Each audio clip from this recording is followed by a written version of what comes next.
Hello, this is Chris Parker, and I just had an amazing conversation and coaching session with Daria Williamson, who is the author of Unleash Your Awesome. And we went through her strengths deck, and what a journey! Because I did this work and opened the kimono and put it all out there, and had an amazing conversation with Daria. Walking through my strengths and maybe some areas that I could improve a little bit. So, Daria, why would it be really valuable for people to listen to it?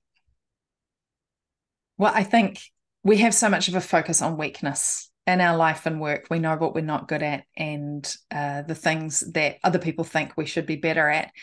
And I think we miss the power of understanding and engaging with our personal strengths.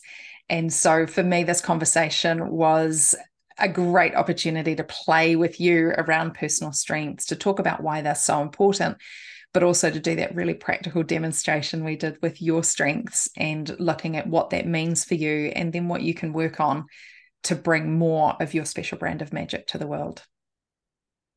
The Business Simplicity Podcast, where we learn about strategies and tactics to succeed through simplicity, with your host, Chris Parker.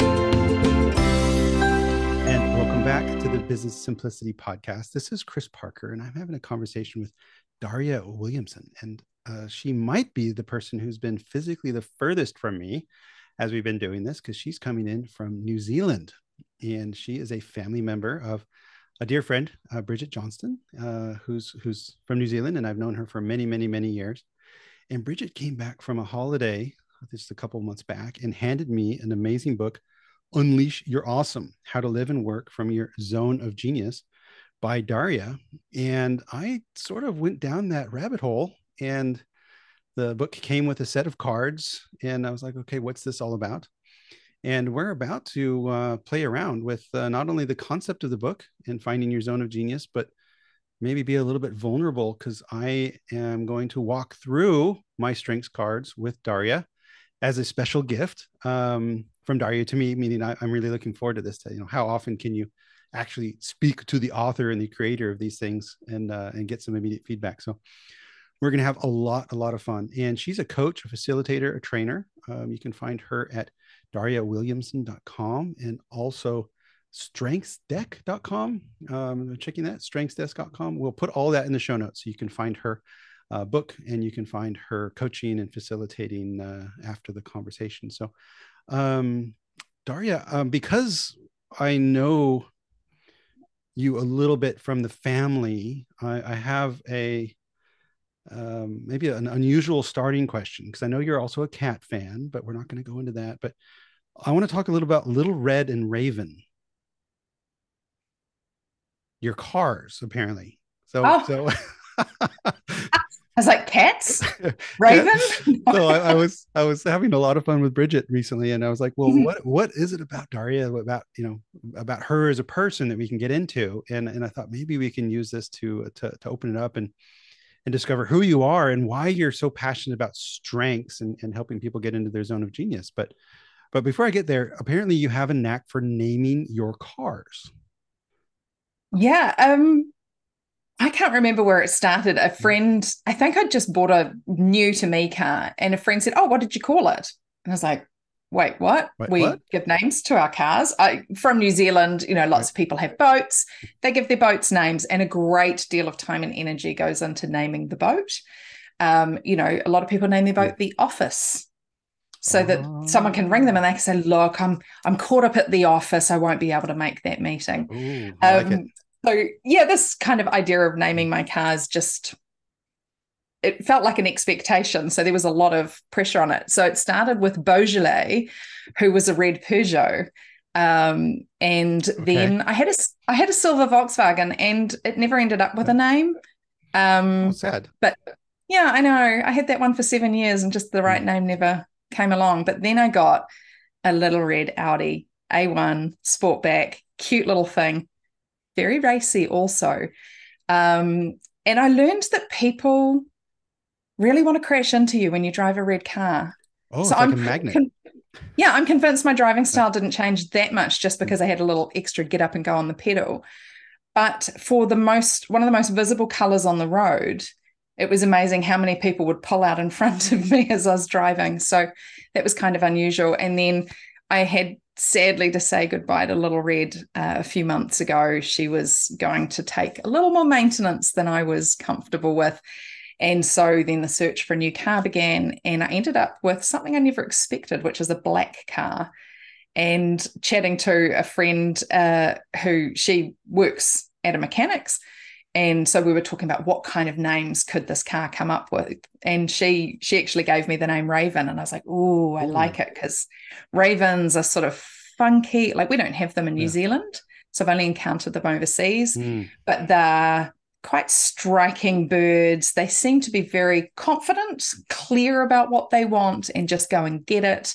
So there was, that was kind of a nice sort of feel to it. And then we were just trying to decide whether it was going to be racy raven or raucous raven. And I've gone with raucous raven because I was reversing up my friend's driveway the other day, and it's very narrow. And this is the first car I've had that has sensors on it. Ooh. And so this narrow driveway with some foliage coming out the sides, and pretty much every sensor on the car was beeping and hooting and hollering at me, as well as the beeping for the reverse. So she's most definitely the raucous raven. And has she kept you out of accidents since then? Yeah, she has. No one's pulling out in front of me anymore. It's great. So I'm curious. The strengths deck is I don't know how many cards are in there, but there's a lot of cards in here, and they all have different names, like quality, center stage, competitive, prepared. I mean the amount of time to think and reflect on all of these different dimensions or descriptions of a person.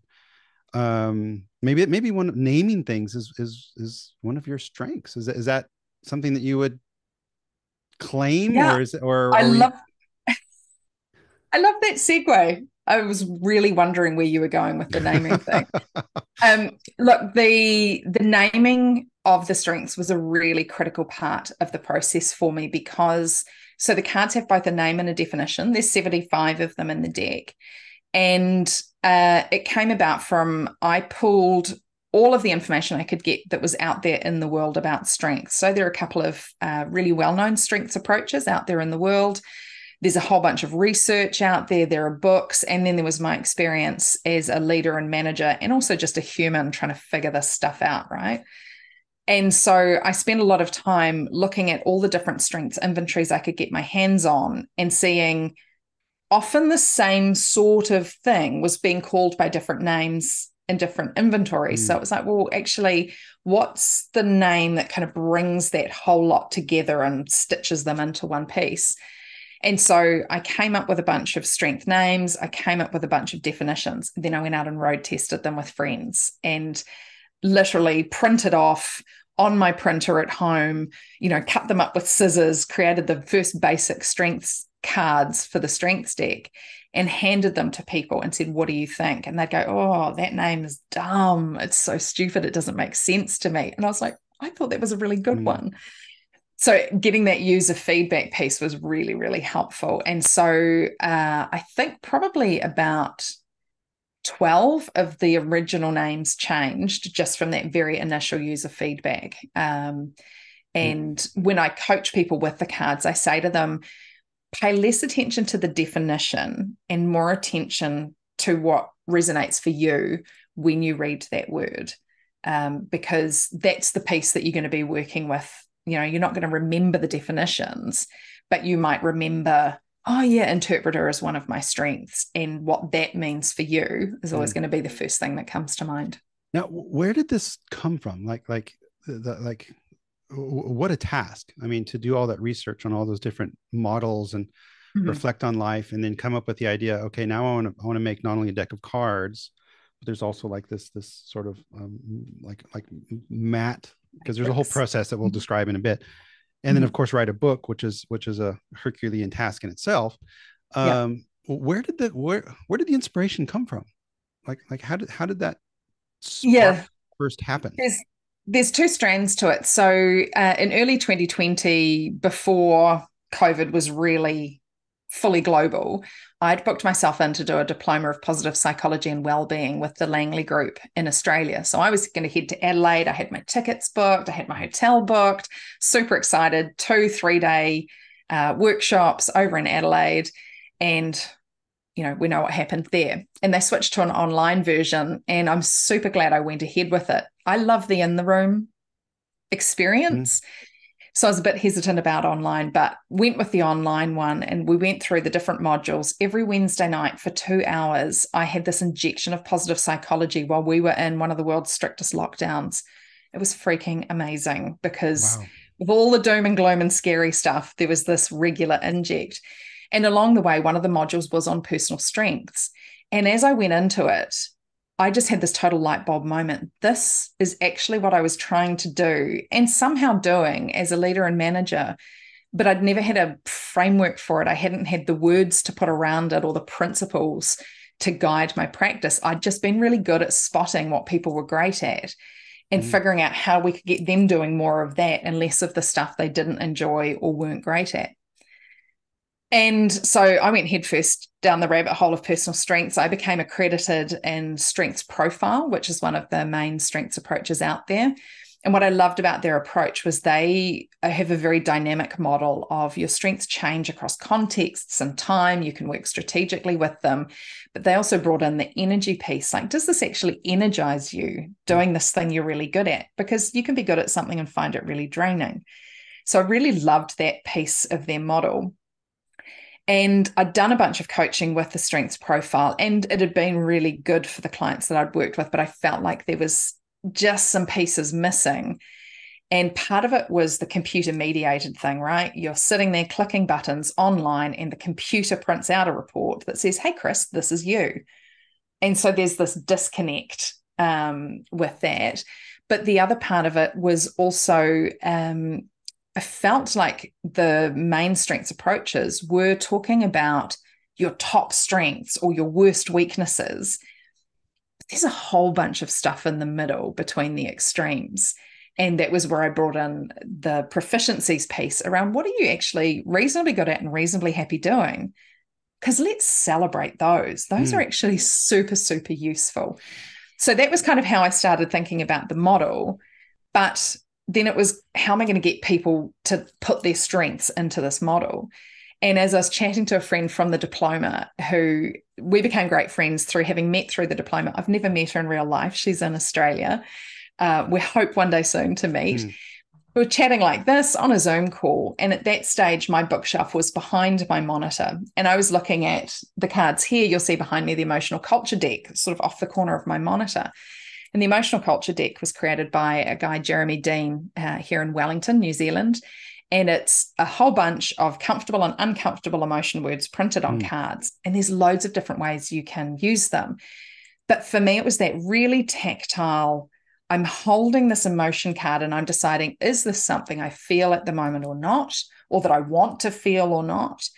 And then I'm placing it somewhere. And so I become more viscerally engaged with it when it's something I'm holding and making a decision about versus a button I'm clicking on the screen. And kind of lo and behold, the idea for a card deck came up. And so that's what then launched me into the, okay, what does this look like? How do I make it work? And the first version, I literally have the very first version here held together by rubber bands, printed on slightly heavier than normal paper on my home printer. And I keep this to remind me where it started from. Where it came from. Yeah, beautiful. That you don't have to go all in and have it perfect on the first go. It's a recovering perfectionist here. And that's been a really good grounding pace of, I just started with the most simple approach, tested it out with a few people, and they were like, I love this. This is really fun. I'm enjoying thinking about my strengths. Daria, I'm curious. I'm really passionate about product creation and that process of innovation and inspiration. Was there anything that was just, other than some of the nuance of the language, that was just remarkably confronting or different than you expected, that when you were out there testing it with real humans and you came back and you're like, oh, wow, this, I got this part upside down. Like, how was that journey for you? I think I was more surprised on the other side. I was surprised at how quickly people took to it. Okay. And, I would hand them this slightly manky set of home printed cards and I couldn't get them back off them. All right. They wouldn't give All them right. up. I was like, ooh, okay, Ooh. this is where I think I'm onto something, Yeah. is that level of engagement with it. And so, there was playing around with, font size and colors and all that kind of stuff, but it was very much around the edges. I feel super fortunate that first iteration hit the chord that it did, because then it meant I wasn't having to go back to drawing boards and try something different. I was able to just take what was there and then do my 1% improvements each time. Great. And we're going to talk about 1% better every day, I think. Let's make sure we talk about that before the end of the conversation. But what a great gift to create something, share it in a very vulnerable way to your friends and family, who sometimes maybe won't tell you how they really feel, or sometimes they overtell you how they really feel, and then to see that there's something sticky there, and then be able to, it's like, all right, and have that feedback. That's great. And now, who did you make it for? So like, if there's people out there listening, and they're sort of intrigued by this, I guess, what problem does this solve for someone, or what job does this do for them? And why would they benefit from going to strengthsdeck.com and buying the book and the deck and having a go? Because the book itself is a complete how-to guide, that we're going to play around with it. So it's you can actually do the whole thing with the book. I feel even more special with Daria. But who is this for? To be honest, it's for anyone who feels like maybe there's a little bit more for themselves. And the reason I'm super generic about that is, in most cases, people are really clear on what their weaknesses are, because for their whole lives, they've been getting told, you're not very good at that. You need to fix that. You need to improve that. This is not good enough. So we're really generally clear on the things we're not good at. But I think we generally fail to spend enough time appreciating what we're actually really good at and what lights us up. So there's kind of two pieces there. We can be really, really good at things we don't enjoy, and we develop a reputation for those. Everyone goes, hey, Chris is great at that. Give it to him. He'll do it. I really don't want to, but I will, because I can. And then there's the genius stuff of, not only am I really good at this, it lights me up. I can't believe I get to do this stuff and get paid for it. And if you can get more of the, I can't believe I get paid to do this stuff into your life and work, everything's going to feel better. And the research is pretty clear. Your numbers go in the right direction in business when you move to a strengths-based focus. So engagement goes up, employee satisfaction goes up, tenure goes up, customer satisfaction goes up when you are managing your employees with strengths, because people are more engaged, more satisfied, more creative. They're going to do better things for your customers. But also from a personal level, work feels more fulfilling when it's actually energizing you and you're getting to do the things that feel like the real you. So it's an amazing management tool, but it's also just amazing for you individually with what you're doing in your work and outside work as well. This stuff doesn't just work in the workplace. It works with your family. What role do you play in your family? What's the special brand of magic you bring to your family with your strengths that someone else doesn't? They bring their special brand of magic. And so it's a very appreciative approach of what's right with you. What are the good, sparkly, amazing things? And how do we bring more of that out? Because that's going to make everything better. Now, I say that, and then I put a caveat on it. Strengths are not the silver bullet, because nothing is. There is no one solution that will fix every problem and make your life, roses and flowers for the rest of your life. It's a really solid piece of the puzzle as a foundation. And what could go wrong? Like you said, if this isn't the silver bullet, is there any shadow side to this that you've discovered over time, or? Yeah, absolutely. So there's kind of two pieces. And one of them is, in the model, I talk about, I call it the zone of indifference, the things you're not good at and don't enjoy. Typically, they're called weaknesses. So we don't get to ignore those. While the model is a strengths-based approach, you don't get a free pass to just go, oh, well, I don't have to think about my weaknesses at all. It's more around awareness. So once I'm aware of the things I'm not good at and don't enjoy, I can think about where that might cause problems for me, where they could trip me up, where not being good at that thing could actually cause me problems. But I don't stay there going, how am I going to drag this up to a level of adequacy? I go, what strengths do I have to compensate for that? Or what strategies can I put in place? If something's in my zone of indifference that's in your zone of genius, it kind of makes sense for me to go, hey, Chris, could you do this? Or could you help me do this? Rather than me trying to struggle on with it on my own. The flip side of that is we love our genius strengths. The things we're great at that light us up, we love them. They're amazing. They make us feel incredible. They feel like the real us. It's tempting to go all in on those. And I use the example of the humorous strength here of everybody loves to think they have a good sense of humor. And we know some really funny people, right? They can just say the right thing at the right time and it breaks tension or it brings people together or it sheds new light on a topic. But when it's a funeral, if they are giving the eulogy, that's not going to be the right time to go all in on humorous. You might sprinkle a little bit of it there, but for some funerals, that even that wouldn't be appropriate. Now, the wake afterwards, when you're having your cup of tea or your beer and you're chatting about the person, oh my goodness, remember when Bob, blah, blah, blah, you can bring humorous up a whole lot more. So it's finding the sweet spot of the strengths. So not diving too far into your weaknesses or too far into your strengths. And it's finding the sweet spot, which is a dynamic thing. It changes across time, who you're with, what you're working on, what you're trying to achieve.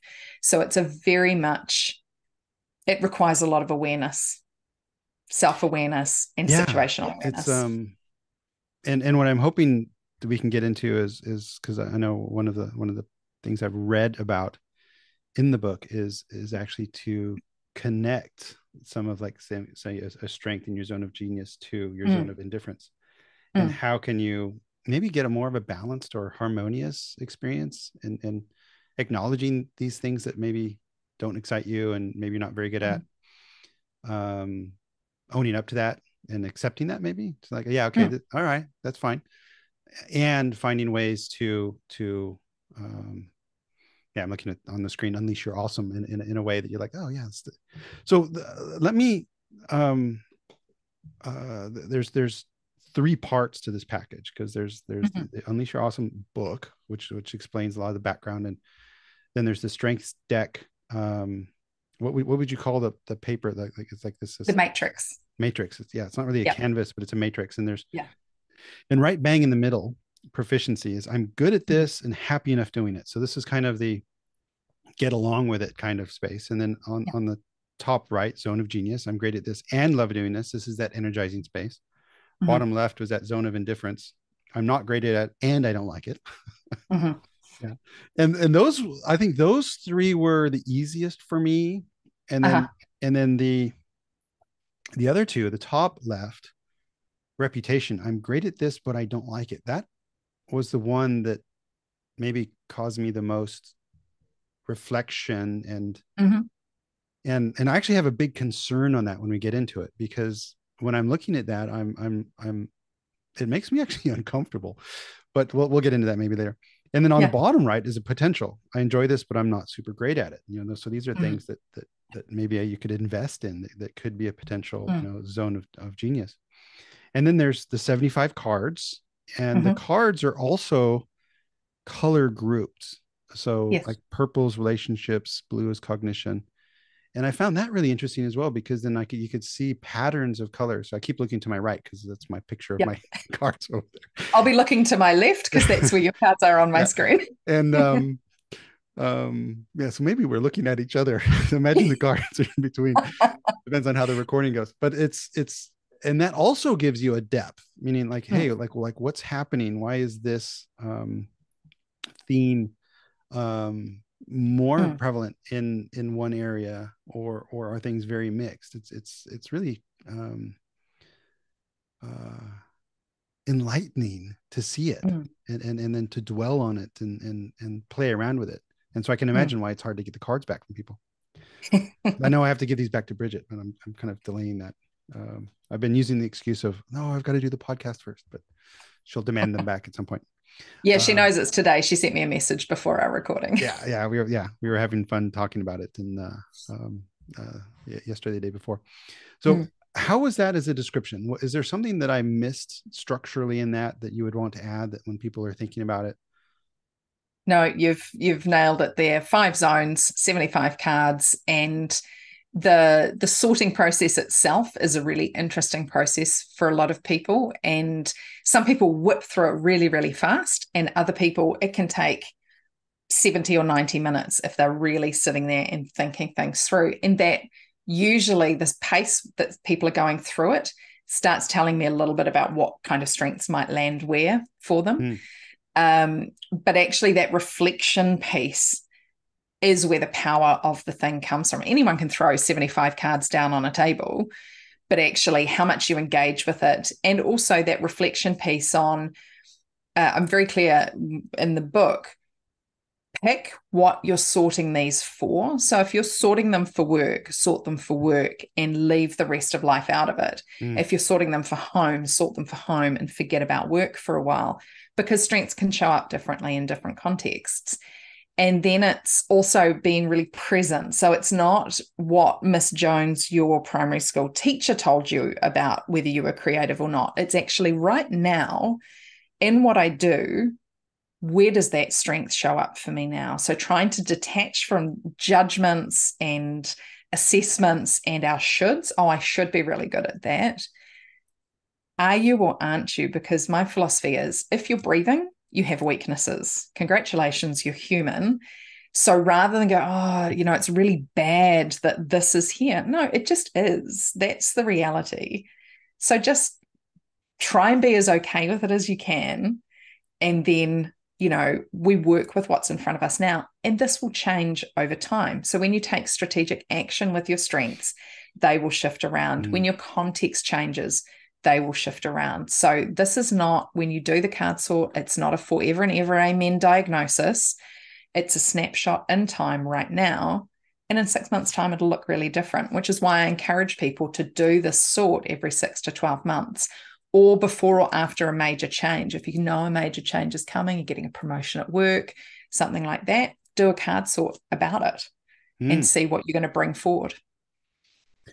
I love that, because and in my case, I was definitely keeping this in a professional context, but I think it's great advice to consciously decide that and keep that in top of mind as you're going through it. I can certainly imagine it would change over time. For me, it took me, I should have timed it, probably 45 minutes. About average. And the way I did it is I put the matrix in the middle of a big table, and then they sort of exploded out, because I wanted to see, I guess I needed to see all of them. And I sort of oriented a bit, like, okay, this is a little bit top right, this is a little bit bottom left. And then I forget the exact advice, but it said have like 4 or 6 per area of the 5 areas on the matrix. I cheated on that because I left a bit more.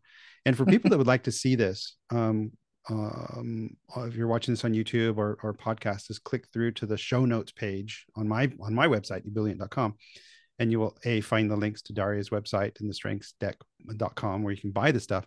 But I'll also put a picture of my deck there. So if you want to pause, if you're really going crazy, you want to go deep, pause and go find that picture, so then you can follow it along. Great. But otherwise, Daria and I, we've pre-agreed to try to make this as verbal as possible experience. So if you're not able to watch it, shouldn't be a problem at all.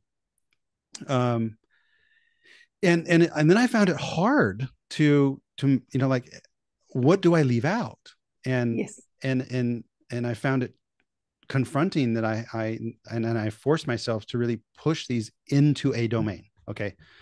Because there's a lot of stuff on the edges and overlapping and stuff. And just that process of saying, like, no, this is not something that resonates with me. And I need to push this into one domain or another. And that was the process that took longer. I mean, I think going through it and reading it, like, okay, so here's forgiving. Okay, where would I put that? Purposeful, benevolent, hopeful, accountable, principled, open-minded. This is just an example. Curious, harmonizer, leadership. Yeah. And so what I like to do is just be quiet for a moment, Daria, and I've presented my life to you, my personality to you, my character to you. Am I going to survive? Is it, am I going to, is this, it's not like tarot here. This is like, I'm just curious, as an expert on this, I'm just curious, what was your first reaction when I sent this to you? Mm-hmm. What was the initial, that came out of you as the expert coach and creator of this? Well, so first of all, an acknowledgement of your vulnerability, putting this stuff out there for the world to see. It is very personal. These are your personal strengths, and it's a snapshot of where you were at the time you were sorting this. And so, I really appreciate that you're prepared to share that with the world, because this helps people see how this might work for them. So I really do appreciate that. So I can't see courageous there, but it's got to be somewhere. But also what you've just mentioned about that process of going through and forcing the sort, that's a really key part of the process, in my opinion, because it's making you really get up close and personal with these aspects. And you also mentioned, you're showing your character and all that kind of thing. You're not. This is not a character test. It's not a values test, although values play in. It's not a skills test, although they play in. But this is a snapshot of where you were at the time, what was on your mind, what's useful to you and might be challenging for you. And so we just hold all of this lightly, because on a different day, you might have sorted things differently. And so when I take people through this conversation, I'm always very clear. If it doesn't resonate for you now, we put it aside, or we put it in its right place. And any statement I make is merely a hypothesis, but I'm on the outside and you're on the inside. You are the expert in you. And so if something doesn't land for you, that's fine. Leave it aside. So this is very much you take from it what really stands out for you, and all the rest of it might be useful at another time, or it might not be useful at all. So should we dive in? Yeah. Please. I'm so fascinated by this, and let's see how it goes. Just be gentle. Of course, always. Yeah. So I think probably the first thing that leapt out at me was, as you mentioned before, the cards fall into groups and they're color-coded in the deck. And so I noticed blue was quite well represented in your genius strengths, the top genius strengths that you've picked there. And then purple was sitting more over in the reputation strengths. So you're still really good at these things, but they're de-energizing. And so just my first impression on that was, I would ask the question, would you class yourself more as an extrovert or an introvert? Absolute introvert. And that's reflected in the cards. Yeah. Because the relationship stuff, you're very good at it, but over time it drains you.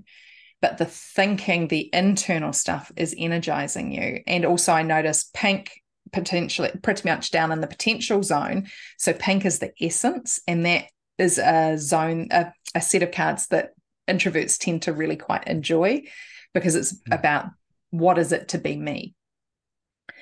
Essence. So can you explain more the word essence? Because yes. Essence, quality, connoisseur, support, self-assurance, vitality, courageous, personal growth. These are some of the cards from Essence that I picked. But like what do you mean by essence? Like what is the... So it's the way we show up in the world. So some people would say this is personality. I differ on that. There are, in all of these things, there are traits that can look like personality traits. But this is about how I'm oriented towards the world. So integrity, you stay true to your beliefs, holding to your principles, even in the face of pressure from others.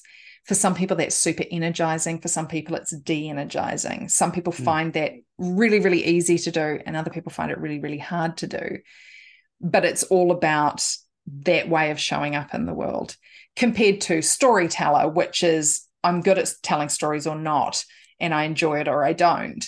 That is more of what we would probably think of as a skill, as opposed to the essence being my orientation, my outlook or perspective on the world, and how I want to be in it. Yeah, and definitely what I would call sometimes an extreme introvert. And indeed, I enjoy performing. So like getting in social cases and on stage. But I also know that if I go to an event, or if I have to perform, like sometimes I give workshops and facilitate in front of 100 or more people, I'm going to be exhausted the next day, and I have to plan for that. So this is, I think, also kind of an awareness, because I enjoy performing. So that's for me, like on the reputation but I don't like it. I think maybe I don't like it because I know it exhausts me. So it's not like one of the things is empathetic. It's not like I don't like being empathetic, quite the opposite. But I think in that context, it can be draining. So it's not my where I want to be every day. Yeah. And so I also call the zone of reputation the zone of burnout.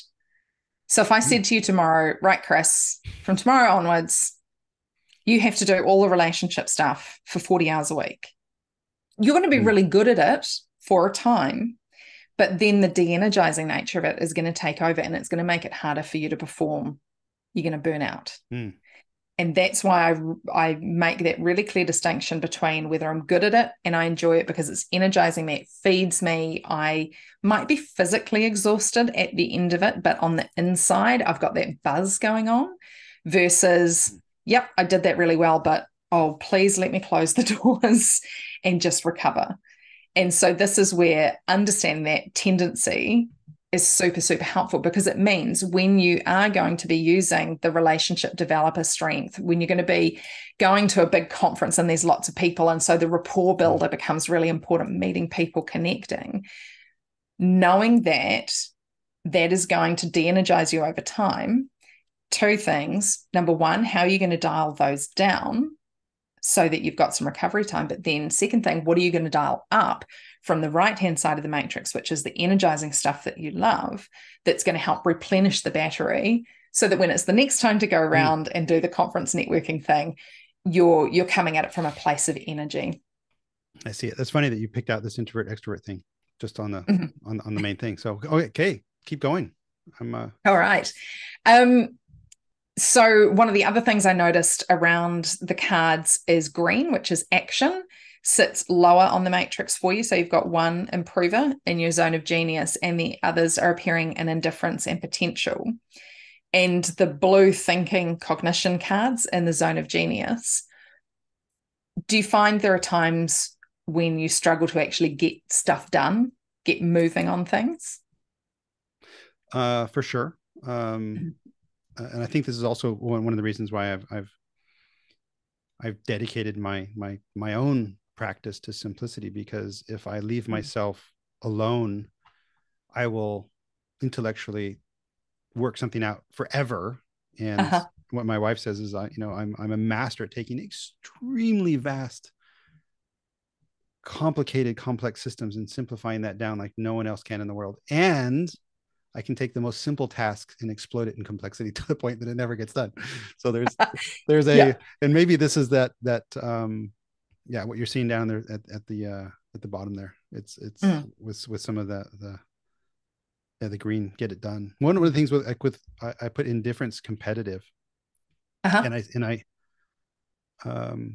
like in sports as well. Like I play padel and competitive volleyball still, and I pride myself in not worrying about the score.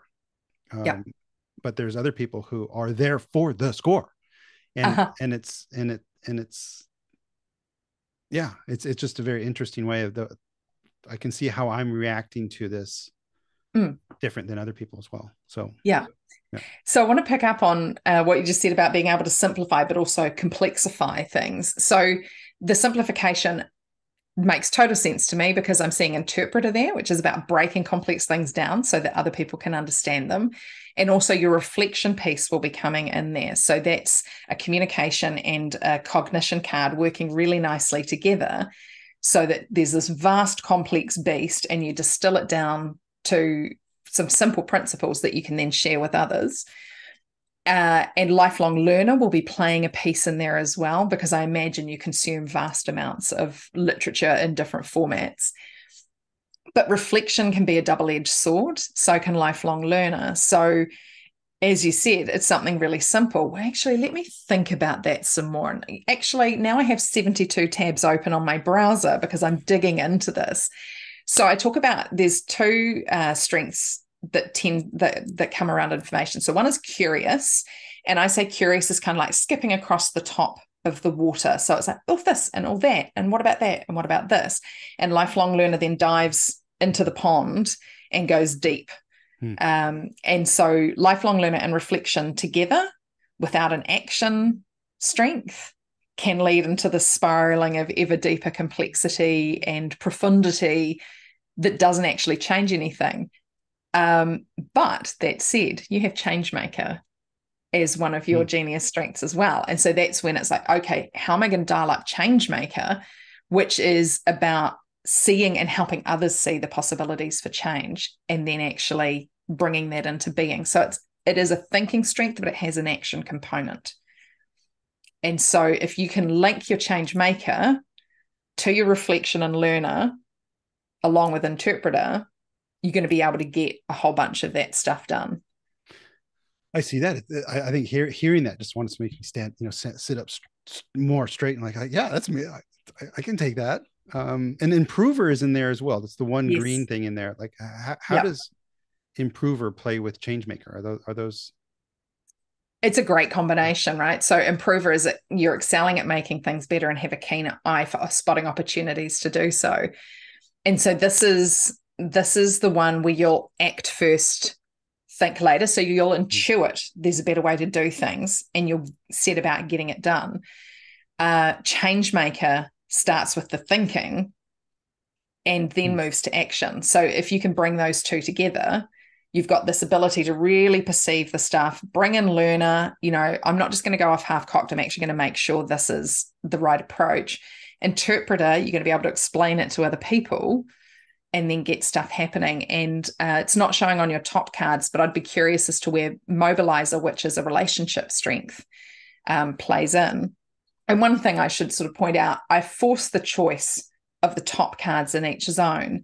It doesn't mean that the other strengths in the zone aren't available to you. They are. They're just not at the top of the toolbox. Yeah. But yeah, have a look at where mobilizer would land for you, because that's the one about inspiring other people and motivating them to take action. So you don't have to do it all on your own.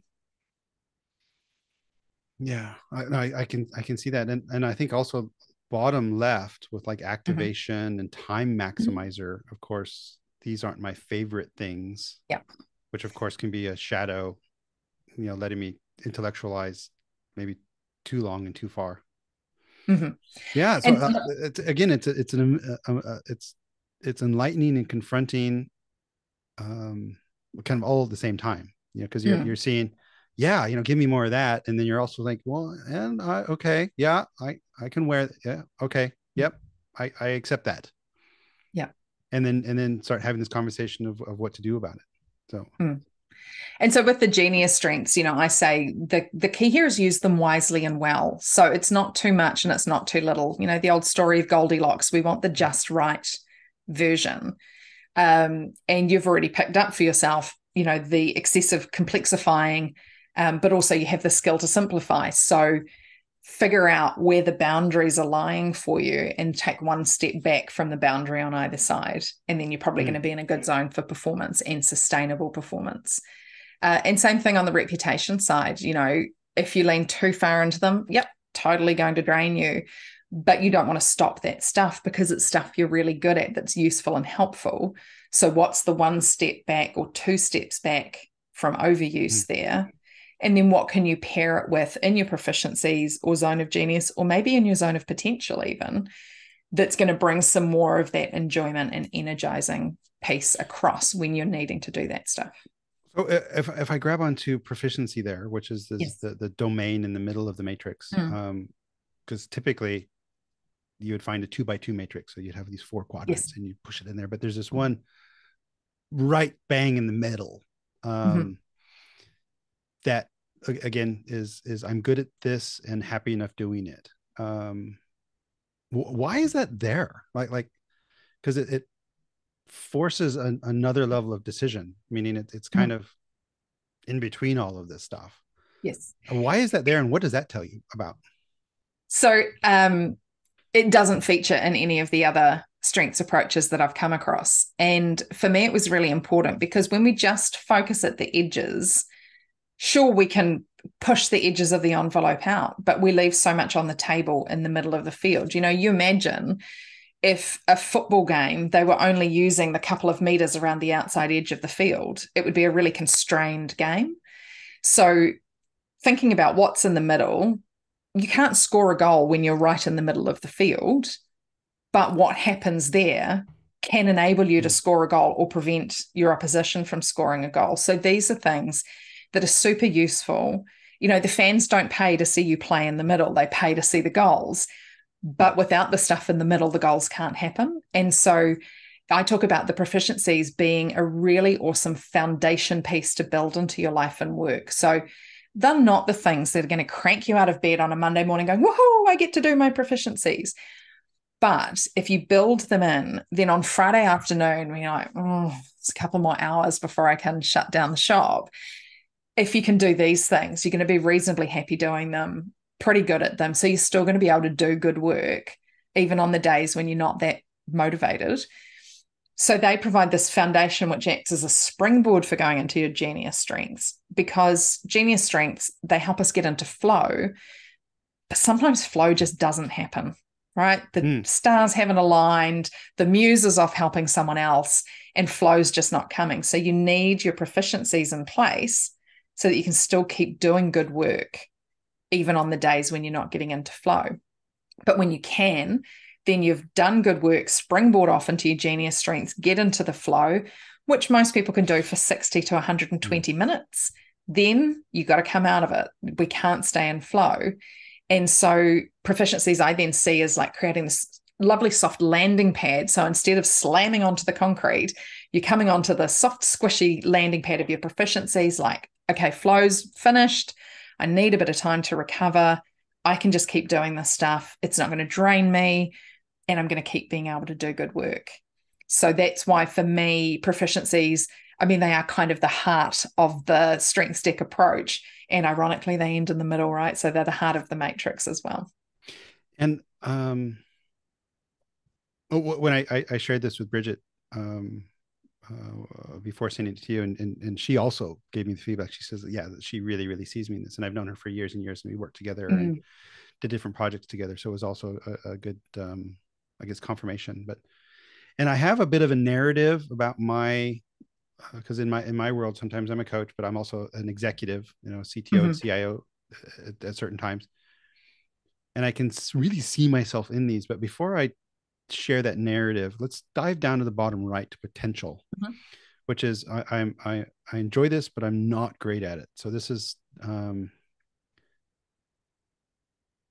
in my mind, analytical, systematizer, vitality, self-assurance, determined, courageous, persuader. So there's a whole, it's like a menagerie of stuff down there that you're like, okay, I can see it, but what did that tell you anything when you were looking at that? Is there that for me, I didn't really see a pattern there of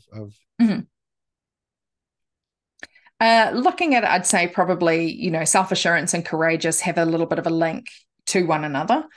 And potentially that might play into your persuader, because it's hard to persuade something if you're not feeling confident, and it takes some courage to try and win someone over to your way of thinking. When I talk about the zone of potential, there's two things to think of here. So number one is they could be genius strengths that are hidden away, because for whatever reason, you haven't had a lot of opportunity to play around with them. So it might be if you were to take a focus on one of them, say courageous, and actually run some experiments. And as I'm sure you will have recognized in Unleash Your Awesome, it's all about the experiment. So if you were to run some experiments with it, you might find that actually your ability, your capacity in that rises. So your performance rises very quickly.